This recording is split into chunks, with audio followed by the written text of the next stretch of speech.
Great to see you. Welcome. Great to see you, Artem, as well. Welcome to the platform. So it's all yours, Mark, and I'll launch your slides in a sec, and you can use the left and right keys in the lower corner to guide us. And before we begin, guys, let's give our flyer to Mark for joining this platform and building a bridge from Australia. Thank you so much for being here.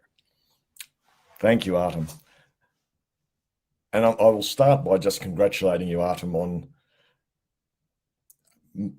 the achievement of putting this together, the persistence that you've shown in making this happen.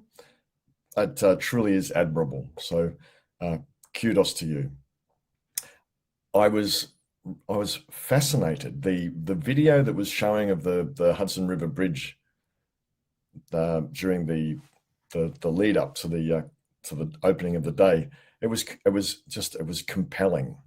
So thank you for doing that.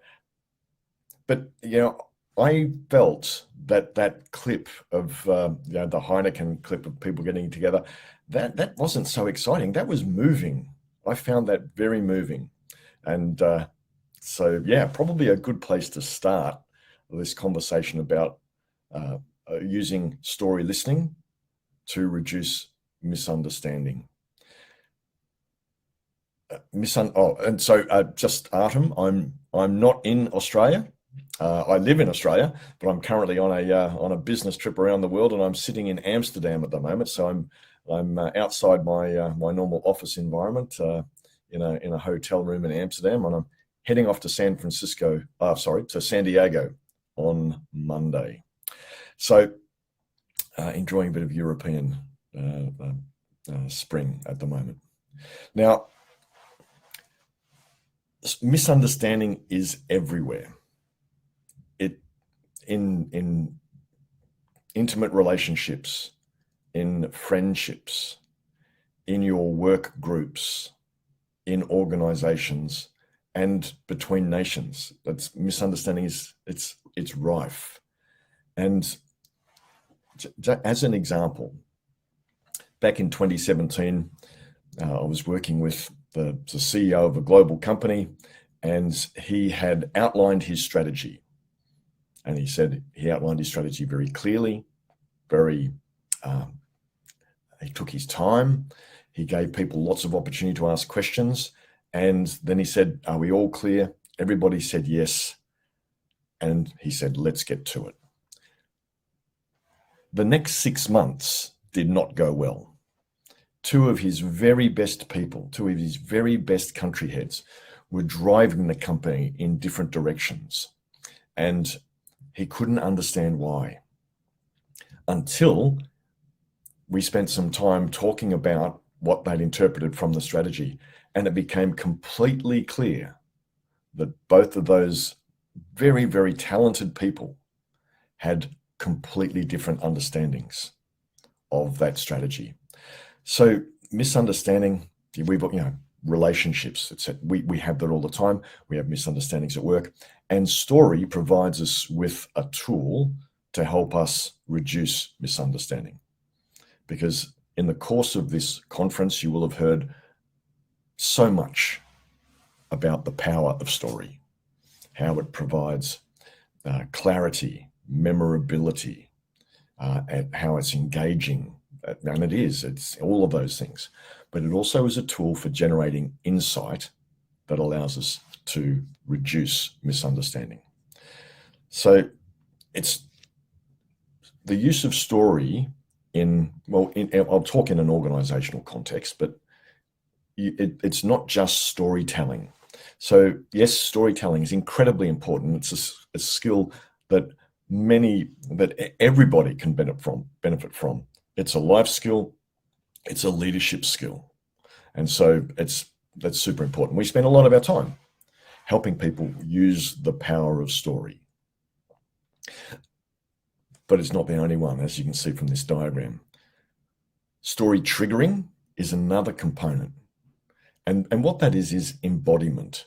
So you tell a story and people hear you and they feel things. But when you're telling the story, they're also seeing things and feeling things as a result. So that's embodiment. story triggering. Now, just to give you an example of story triggering, you can trigger new stories by doing little things differently. For example, if you're the person in meetings who's always at the front of the room holding the whiteboard marker, you trigger new stories when you sit down and give the whiteboard marker to somebody else. So you trigger stories in many ways. Anyway, we're not covering that. Today, we're talking about story listening. How do we extract from other people their experiences, their stories, things that give us great insight into their experience of the world? And once we have that insight, then we can reduce misunderstanding. And I'll start with an example. In 2014, I was in Europe. I was actually in France on a work trip, and our office manager at Anecdote, Helen, sent me an email. And I remember I got that email on I think it was a Wednesday or a Thursday night here in Europe. And the email from Helen, and by the way, Helen was our business manager. She was the glue that kept our company going. Her, such an important role, and she was such a great person. Anyway, the email from Helen was, "Hi Mark, I just want to let you know that I've decided to resign, and I'm going to move to another organization.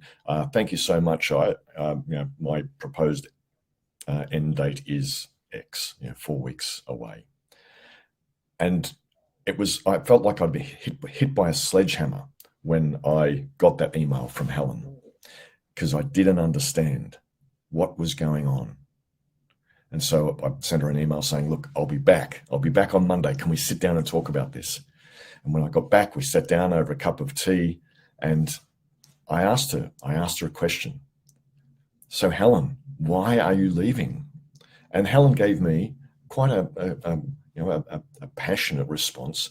"Well, Mark, when I joined Anecdote, it was a small company, and we've grown, and it doesn't have the same feel as it did. It had a real startup feel, and I want to get back to that feeling because I felt like I was across everything and I could really make an impact, and I want to get back to that feeling."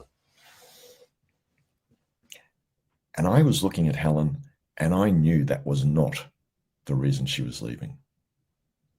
That was a set of assertions that really gave me little insight into what was really going on. So I then asked Helen a different question, and I'd love you to pay attention to this question.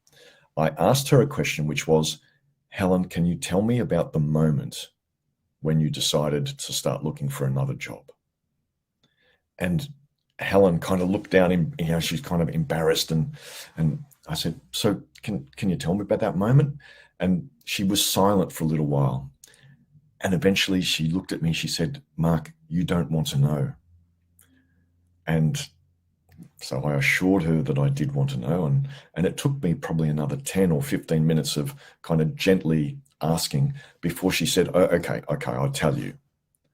And what had happened was that about 3 months previously, we had a misunderstanding internally. And Helen had come to me saying that one of the team had given her some feedback that was unfair. And she was really hurt by it. And I spoke to her, I spoke to the person, I agreed that it was unfair. And I said, "Helen, I will look after this." And so she said, "Mark, you said that you would take care of it.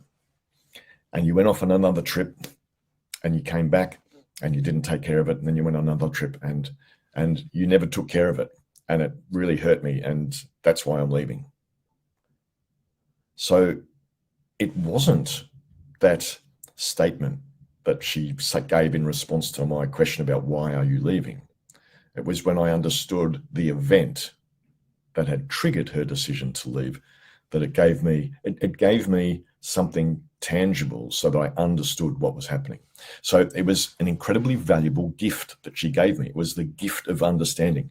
And with that gift, I was able to do something that probably every human being on this call would have done, which is to apologize. And I apologized, and I was, it was heartfelt because it broke my heart to hear how I'd let her down. but I apologized. So I got the insight. I apologized. We hugged, and Helen stayed. She didn't leave. And so using the tool called story enabled, in that circumstance, gave me the insight, the understanding that allowed me to bridge the gap between Helen and I and create an outcome that we both wanted. So story listening is about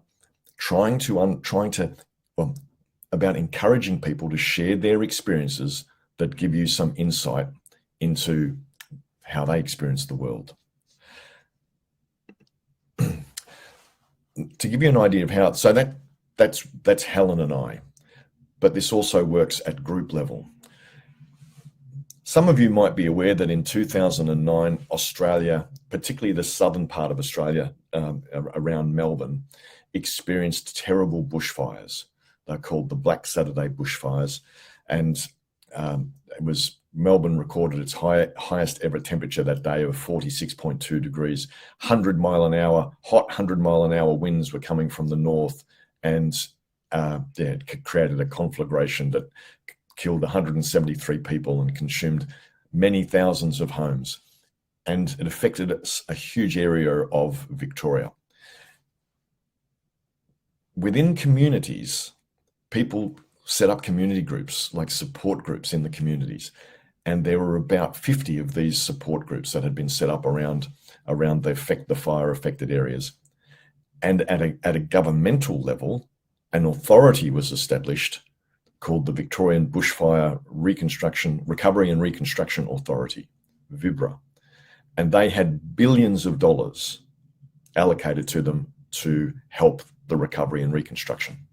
Now, about 18 months after the fires, all of those community groups, or in fact 173 people, were gathered together for the VIBRA wanted to get all these people together to there was a lot of anger. There was a lot of anger because most of the 173 people who were gathered together, who were part of these community groups, still didn't have houses to live in. They were still couch surfing or living in caravans or tents. And they were furious that the government hadn't taken action. And so the VIBRA, the Recovery Authority, asked us to facilitate this weekend event. And it was pretty terrifying. There were 173 angry people in that room. So Sean Callahan, my business partner, and I, we decided to use story listening as the vehicle for the entire weekend.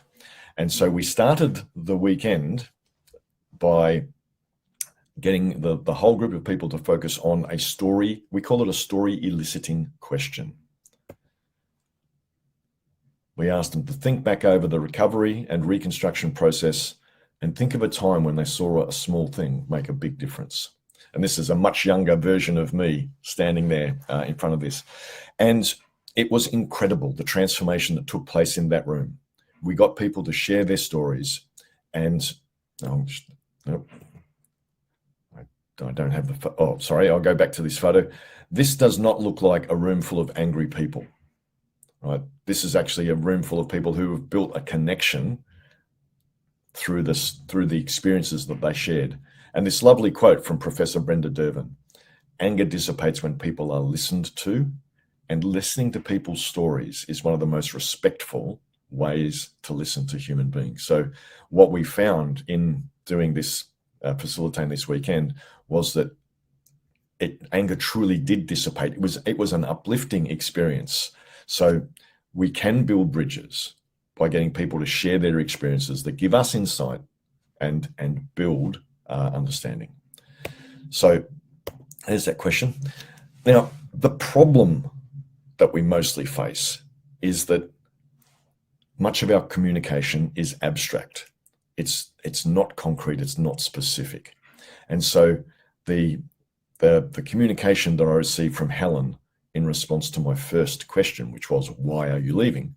It was, we don't have a startup feel, and I want to get back to that feeling and add value.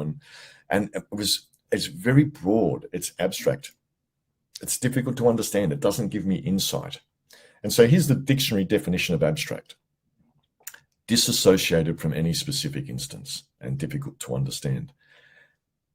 And with story listening, what we're trying to do is to take people from our very common use of abstract language back to a specific instance, as you see in that first line there, a specific instance, an experience, an event. Right? So story listening helps us take people to those events. And at the bottom of the page, you can see the sorts of things that we commonly see in organizations. We see them and we hear them, and they're abstract and they're meaningless. And, I could say something like this. Folks, it's very important that as part of our strategy, we focus on deep collaboration and connection across the entire organization. It's fundamental to our success. And of course, we need to optimize our operating practices, because that will lead to efficiencies that we can reinvest back into the business. And by doing this, we're going to enhance productive integration across every aspect of the business and bring our full capabilities to bear on customer problems. And anyway, you want me to stop now, right? It's just meaningless babble. And yet, I suspect that many of the people on this call have experienced this and have probably done it. So what we want to move from abstract, because it's difficult to understand. It doesn't build bridges. We want to move from abstract to concrete. And the beauty about stories is that they are concrete, right? They are things that happen that we can picture in our mind's eye, that we can feel, and that give us insight. So here's an example of a piece of dialogue that occurred when I was in an organization collecting stories. And I'll read it out. The most frustrating thing is management comes down with, you must follow process, you must follow these processes, you must. And then as soon as a senior manager, especially a general manager, says, I'd like this, or what about that, we get told to make it happen. They know if they whinge, the information technology department will buckle, will ignore procedure, and it'll happen straight away. Anyway, most people, when they listen, when they experience this piece of dialogue, their view is that the person, and it is abstract, it is an opinion, it's not an event.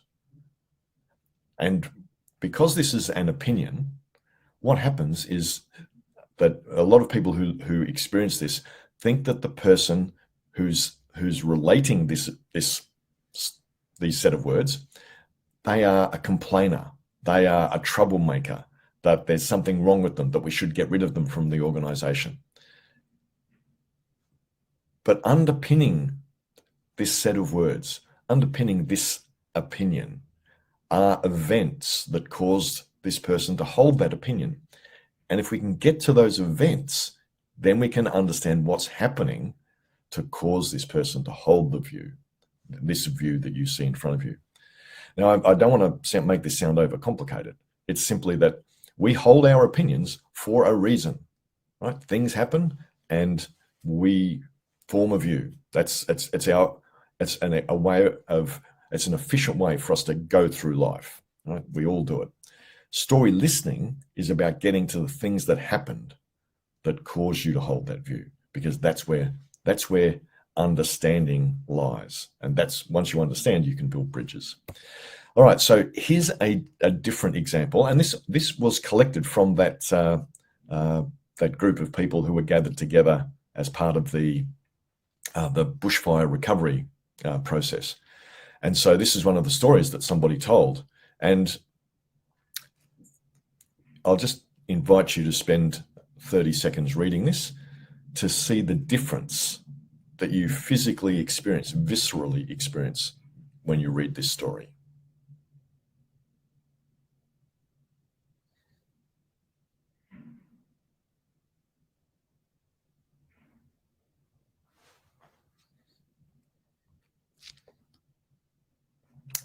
So there's a big difference between the previous slide, which was purely opinion, right? Somebody's expressing their opinion. It kind of washes over us, whereas the story gives us insight. It tells us something very, very useful that we can use. So what we want as part of story listening is to get to the events. So that's the key thing. And this little diagram just put some of this together. Most of our communication is at the top of the diagram: statements, assertions, and opinions. Particularly at work, that's what we do. About 90% of our communication. And as you can see from the arrow on the left-hand side, it's almost entirely abstract. It's difficult to understand. That's the definition. So if we can get down to moments, specific moments that people can see and feel, then we can get to understanding and insight. And of course, once we have that understanding, then we can build bridges. We can close the gaps between people. So this little framework here, we talk about this as being the DNA of a story. Now, it's not a definition of story. It's a model that helps us understand what are the things that we're looking for in a story. And we need to have a time and place marker. So stories are events, they're things that happen, and they happen in time and space. So time and place are very valuable parts of a story. In fact, they're critical parts of a story. So it's really not a story unless it has time and place. The other thing that stories have are specific events, and the events occur in a causal sequence. So A happened and then B, and as a result, C. Stories have characters, and in the story that I just showed you, the characters were the elderly couple and who had the eyesight problems. So you need to have characters, but also something unexpected occurs in a story. There's some shift change. It doesn't have to be big, but there is some change. So this little framework helps us. It focuses us on the questions that we can ask to take people to stories. So we're looking for, tell me about a time or place when. Give me an example of something that's happened. Oh, who was there? And of course, what's happened that surprised you? Something like that. So questions, this framework, you ask questions to take people to the components of a story. And from that, you'll often get a story, not always. All right, so how do we do this? How do we find out what's really going on? Hopefully by now you got the idea that people's stories are valuable. How do we do it? Well, the first thing to understand is that people are reluctant to share their stories. Their stories reveal their character, and people are very protective of their character. So we tend not to do it. Opinions and assertions, on the other hand, they are so safe because they're superficial and they're hard to understand, right? So they're very, very safe. That's why we use them so often, but they're not impactful. So how do we find out what's really going on? Well, first thing is that people are reluctant to share their stories. So your first task is to build rapport and connection. So you need to model the behavior that you're looking for. So you need to tell a personal experience, something that happened to you. It might be something that happened yesterday, or 10 years ago, or 30 years ago. But you need to share something about yourself. You need to reveal something about your character so that you have an element of rapport and connection that encourages the other person to feel safe to share their stories. You can't demand them to share their stories, right? You can't order them. And directly in line with what I just said, you have to be genuinely interested. If they sense that you're just superficially interested, you're not going to get their stories. They're not going to gift you their stories. So you have to be genuinely interested to find out what is driving them, what has happened that's caused them to hold the view. So that's the second thing. You have to be genuinely interested. But you also need to ask the right questions. So you need to ask story eliciting questions. Now, many of you will be familiar with, oh yes, there's open questions there's closed questions and there's open questions. Well, there's a completely different dimension of questions, and they're called story eliciting questions. So this little model here is from a book called The Art of Powerful Questions. And the most important question that we're taught at business school and in organizations is why. Why, and then how, and then, the unimportant questions of what, when, and where. Well, story eliciting questions are the opposite of this. And don't get me wrong, why is still a very important question if you want to get people's opinions. But if you want to get their stories, flip the diagram on its head and ask about when did it happen, where did it happen, what happened, who was there. So why and how almost always take us to opinion. When, where, and what will they take us toward story, right? It's not a guarantee. So the other thing is that we remember what we feel. Human beings remember what we feel. And so when you're crafting a story listening question, then tap into emotion. Tell me at a time when you felt really frustrated, a time when you were really angry. So tap into emotion as part of your story listening questions. Now, you also need to be careful here because you want to be asking this in plain language, in the language of the other person, the other party. And just to give you an example, my business partner, Sean, many years ago was working with some council workers, the kind of people who fix the roads, and they were thinking about, we were exploring health and safety. And Sean was sitting down with a group of crusty, old council workers, and they were sitting on their toolboxes. And Sean asked a question, something like, when have you been elated about how well health and safety was handled, or other times where you've been disappointed, where you've seen health and safety ignored? It was something like that. It was a better question than that. But there was silence in the group, and Sean's thinking, oh, what's happened here? And finally, a guy sitting on his toolbox, and he had a big beard and kind of a grumpy, gruff person. He looked at him, he said, Sean, we don't get elated or disappointed. We get stoked and pissed off. And so Sean you need to talk in the language of the audience and not use elaborate words. So plain words are better. Anyway, so tap into emotion. But here's the thing. You just want to get people to a moment in time, right? That's where story lies. It's a specific thing. It's a moment. And so that's what you're aiming for. And you might need to ask multiple questions to get people to the moment. Right? So what you're looking for is a story, time and place, a specific thing that happened that you can see and you can feel, where there's characters and something interesting happens, something that leads a person to hold a view. All right, so here's some examples. Would this question get you a story? Do leaders here make good decisions? Will this get you a story, or will this get you an opinion? And the answer is, it's going to get you an opinion.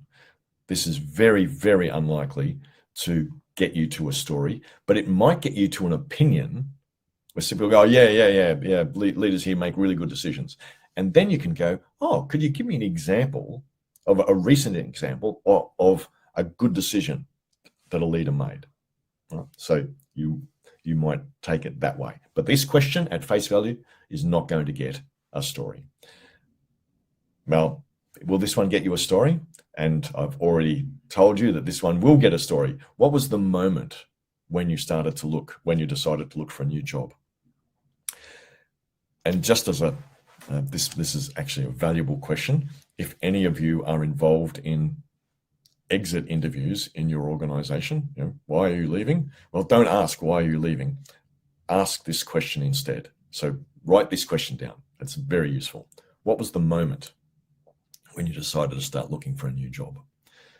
What about this one? Have you ever been let down by a colleague? Well, this is actually a closed question. It's going to get you a yes/no answer. But the interesting thing about this is that if you have been let down by a colleague, it's normally so emotional that you almost can't help but talk about what happened. So I want to illustrate that there's no black and white rules for this. You just need to understand what's the end state that we're looking for. So will this get you a story or an opinion? Who has the best coffee in Moscow? And of course, it's going to get you an opinion. Oh, yeah, it's that coffee shop there, or it's that coffee shop there. of course, it gives you the same opportunity there. You can ask follow-up questions, say, oh, can you talk about the last time you went there? What happened? So some questions will get you stories, some won't. Here's another example. How did you end up selecting that consultant? Well, this is almost certainly going to get you an opinion. Oh, well, we went through the selection process and we had value for money as the top criteria. That was the most highly rated criterion. So this is not a good story listening question. And here's another example, is that it's the same thing. It's going to get you it is an open question, but it's not a story listening question. All right, so just remember, you're asking questions that help people get to a moment, right? A thing that happened. And this little framework, this is the DNA of a story. So you want to take them to time or place. You want to take them to a specific event. You use characters and something that has had some sort of impact on them. So an emotional word. Anyway, so this little framework here, it's your guide. But look, at the end of the day, here are 2 questions that you can ask every day that can help you get to people's stories. Can you tell me what happened? Or when you hear somebody giving an opinion, making an assertion or a statement, you just say, oh, that's very interesting. Could you give me an example? So these are the most frequently used story eliciting questions. So again, this is like, yeah, please put these in your pocket. Now, there's some resources that are available to you that can help you with these story eliciting questions. And our ebook, Character Trumps Credentials, you can just download that from our website. It's a free download. It's got 170 story eliciting questions, and it's designed to help you find your own stories and build a more understanding about why you do what you do. Very, very useful things when you're talking to other people. And we've also written a book. This is getting a bit dated now. We wrote this in about 2008, The Ultimate Guide to Anecdote Circles, but it's got a comprehensive guide on how to construct story eliciting questions. And the reason that we do have why we've got this concept of story listening is because misunderstanding is everywhere. Relationships, friendships, businesses, and between nations. And if we can understand people's stories, we can understand them, we get insight that helps reduce misunderstanding and build bridges that can help restore humanity to businesses and restore sanity to the international order. And with that, thank you very much for your attention. And I hope you found that useful. I do encourage you to go and try a story listening question to get a story from somebody. Thanks, Artem. Oh, Mark, you've done it once again. Thank you so much. I love how you both gave us really straight to the point advice, practical, and yet small stories. You are the king of the small stories, honestly. Thank you. Well, they're very useful. So lovely. Guys, if you have questions to Mark, it's time to ask them in the chat. And while you are doing that, I have a small question of my own.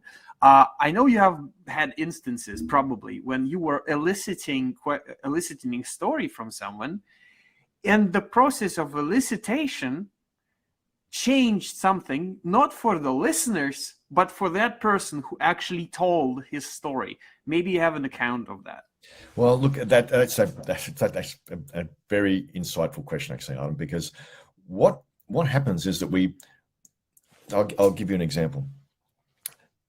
We're exploring some very sensitive issues in an organization, and people held very strong views that were resistant to change. And so we set about trying to understand what was going on. And without going into specifics, I was sitting in a room that there was maybe a dozen people. It's like a focus group. We call it an anecdote circle. We were collecting experiences, and a person was going, "This is, this is awful. This happens all the time, and it happens all right." And I'm there, and I'm going, "Okay, so yep, I'll wait for them to calm down a little bit, then I'll ask them the story listening question. And I said, oh, look, that sounds awful. And I totally get it, but I'm not quite sure I really understand. So could you give me an example of a recent time when that happened? Because, the example is going to be very powerful to me. And they went, oh, look, Mark, it happens all the time. It happens.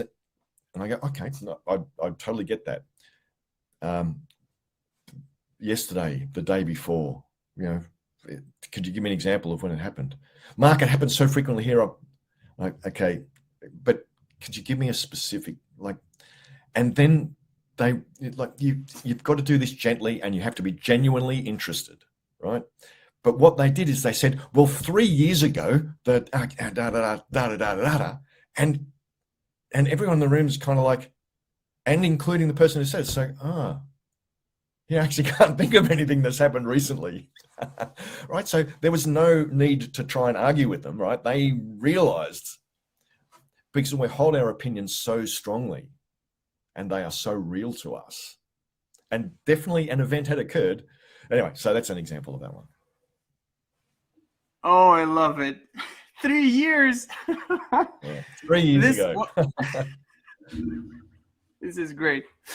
We have one more from Galina. Let me translate it to you. So how do we react if a person is telling a very, very extra long and boring story when you don't have any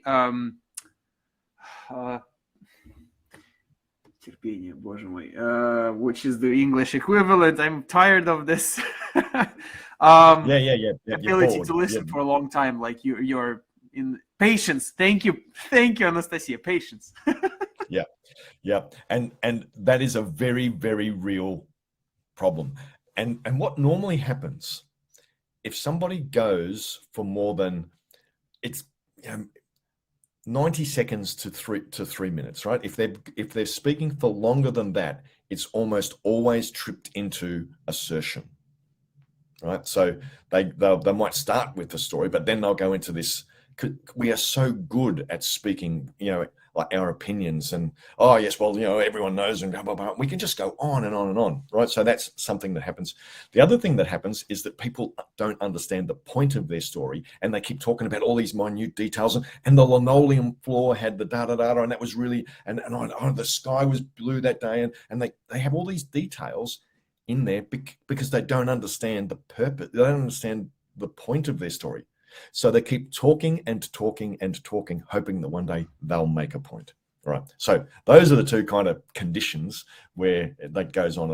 And I totally get this question, Anastasia, because I've had this 100 times. And you have to make a call. So if I'm in a group situation and somebody's doing that, and I only have 90 minutes, and they're talking for 10 of those 90 minutes, that's a big amount of time, because they're wasting time, right? They're wasting everyone's time, because it's normally just opinion. So what do you do? Because if you shut them down abruptly, then you create a dynamic of where other people are going to be reluctant to speak up, right? If you go, look, that's enough, we need to hear from other people, right? You kind of if you shut them down, other people will be reluctant for fear of being shut down as well. So I don't want you to think this is easy. You have to do it really gently. And so I wait for a little pause, and I'll go, and I'll try and take them back into story. So that sounds, Artem, that sounds really painful. Can you take me to a specific moment? Like, when did that? But Anastasia, that's a really good question, because it's super hard. Because if you break, you need a level of trust for people to share their story. And if you don't have a lot of time or patience, then that makes it hard. And if you kind of come down on them too hard and shut them down, then you kind of shut down the opportunity to get their stories. And you probably need to bear that risk. It's worth the effort to try and get their stories. But if you have to shut them down, be prepared that they might not open up again. So you got to be gentle. That's what you're saying is so much aligned with what we've been through the last 2 days. And I'm really thankful that you're adding practical tool that is based on dignity, patience, and belief that the person has the story. Like, even the act of you asking this additional question is the representation of your belief that this person can take you to this moment. And this is so wholesome. Thank you so much for that. Yeah, Wow. it's a pleasure. Mark, we have one more question from Lori, and maybe we can have another one as a follow-up. So if you have a short version of an answer, this is a great story listening question. Tell me how you came up with DNA of a story, your exploratory journey to create the visual. Loved your presentation. Okay, so that framework, the DNA of a story, it's something that's evolved over many, many years. Because so we started our work at Anecdote, it was story listening. We didn't do storytelling. We started with story listening. And we knew that some things that we heard are not stories and some things were. And so the framework evolved from our understanding of what is a story and how do you elicit one. So that framework it evolved over many years. That framework's, we've had that for at least maybe 18 years that we've been using that framework, because what it does is it helps take you to a story. So we came about because we started with story listening, and we're trying to help people understand what we are looking for. What is, like, people go, well, what's a story? Well, that's a damn good question. Well, and that just helps you get in the game. Oh, perfect.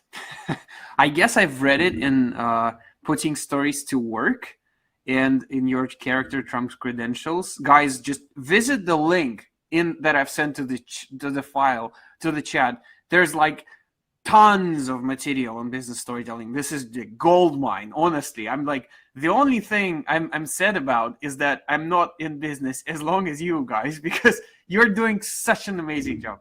Mark, this was sensational. Thank you. One more question from me, a follow-up. We have a tradition. So by coming to this conference, you've proved a meaning that sounds like people can cross the borders and unite for a bigger cause. This is a great meaning, and if we get more people inspired about it, the world is going to have more connections. So what is one more meaning you would like to get people inspired about, so we live in a world with more connections and bridges? Oh, can you give me an example? Yes, we had one that said curiosity and deep listening can heal humanity. And we had just one more that said everyone can become a change agent. So like short statement. Oh, okay, right. We need to work to reduce misunderstanding. We need to reduce the level of misunderstanding in business and in life. Perfect. And it is possible, since you're giving us so many examples. Guys, let's give back to Mark with all our fires. You can see that people are really appreciating. Andre is writing that the links are great. Alexis is writing that my favorite was "We're all Moses on the same bus." It's about a different phrase that really resonates and connects with what you're saying. Thank you so much for reducing the misunderstanding with your presentation. Fantastic. And I hope everybody enjoys the last day of the conference. Congratulations to you, Artem, and thanks for the opportunity to be here. Thank you so much. Bye for now. Bye-bye. Wow. Mark, have great travels, by the way. Hope you are safe in your travels and endeavors.